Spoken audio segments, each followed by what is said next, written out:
E essa queda no rendimento, é claro que traz consequências na hora de pagar as contas. Um exemplo disso é o endividamento dos natalenses, que cresceu neste mês de novembro. Além disso, o número de famílias sem condições de pagar as dívidas triplicou na capital. As informações são da Confederação Nacional do Comércio e foram divulgadas hoje pela Federação do Comércio e Serviços do Rio Grande do Norte. Em Natal, 86% das famílias disseram que possuem dívidas. Sérgio Henrique Santos fala ao vivo com a gente sobre este assunto. Sérgio, boa noite para você. Um número alto, né, que ainda reflete aí os efeitos da crise econômica provocada pela pandemia, infelizmente. Pois é, Lídia, boa noite para você, boa noite Rio Grande do Norte. É um número alto de pessoas inadimplentes e isso tem relação direta com a pandemia de coronavírus.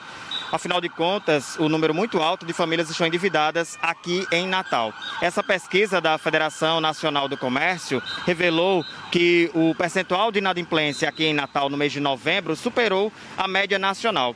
O percentual de famílias endividadas aqui em Natal, no mês de novembro, chega a 86% das famílias. E a média nacional é de 75% de endividamento. Segundo a pesquisa, em Natal são 226.970 pessoas, famílias, melhor dizendo, endividadas. E desse total de 226.970 famílias, 96 mil estão com essas dívidas, essas contas atrasadas. E pior ainda, Lídia, 28 mil famílias desse total não têm condições nenhuma de pagar essas dívidas, ou seja, de voltar a se tornar adimplentes. Esse percentual alto de 86% de endividamento só não é maior do que o que foi registrado em novembro do ano passado, justamente dentro desse contexto ainda da pandemia de coronavírus. Em novembro do ano passado, o percentual era de 88%. A pesquisa também revela o seguinte, que 37,2% dessas contas estão em atraso. A média de atraso é de 62 dias, mas também tem um percentual alto de 42% de pessoas, de famílias cujas dívidas superam 90 dias de atraso, ou seja, 3 meses de contas atrasadas. A pesquisa da Confederação Nacional do Comércio foi divulgada pela FEComércio aqui no estado, Federação do Comércio, Bens, Serviços e do Turismo, que está preocupada com essa situação, especialmente porque o endividamento diminui o poder de compra das famílias. Vamos ver o que disse um dos diretores, Fernando Vigílio. Não é só as dívidas da família e do consumidor em geral, é também outros aspectos que se envolvem, que estão interligados, como, por exemplo, o aumento do desemprego, o aumento da inflação, o aumento da taxa de juros, a diminuição do poder de compra da família. Então, esses elementos, todos eles muito interligados, faz com que a gente acredite que, infelizmente, a tão sonhada retomada da economia fique esperando um momento mais adequado.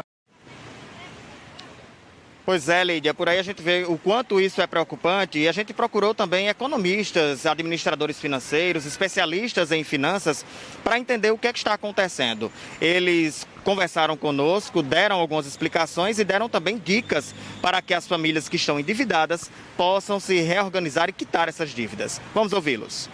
É um resultado que é expressivo, que é preocupante. O grande fator impactante são as taxas de juros. Essas taxas de juros é que levam realmente ao endividamento e à dificuldade com relação à quitação dessas dívidas e até mesmo de várias famílias que ou estão numa situação do endividamento com perspectivas de pagamento muito futuras, a longo prazo, ou diversas famílias aí que chegam na casa de quase 10% da população, que é apenas aqueles que não vão ter condição alguma de quitar essas dívidas. Quem está com dívidas, qual é o primeiro passo que precisa fazer para começar a se organizar?